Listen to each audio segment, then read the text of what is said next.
Hello coders, I'm back again with another Excel video, and in this video I was given the task of finding out the unique designation out of this employee. So as you can already see that HR manager is applying twice.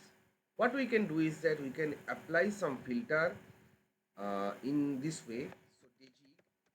So what are the unique designation? No, we don't need this label as well. It would be fetched by the function itself, by the button itself, by Excel itself. So we'll be going to the data tab and we will be selecting this particular option advanced.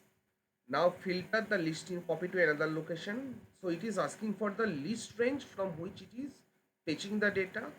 So my range is this particular range from designation till HR manager, this one.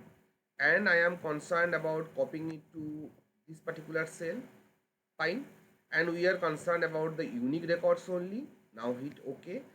So these are the unique records within this set of data. Now in this context, I would also like to add another one, count of digit. So maybe there is one more designation being added to the list. So it will be dynamic. So something like if I say count A and if I select this range of cells, fine. Now let me close the braces and press enter. It's showing 3. Now if I press OE, it's 4. If I press HR, only HR, it's 5. So in this way you can filter out the unique record and you can use the countf function associated with it to count the unique, the count the name of, the designation count, the unique designations present in this, in that particular data set.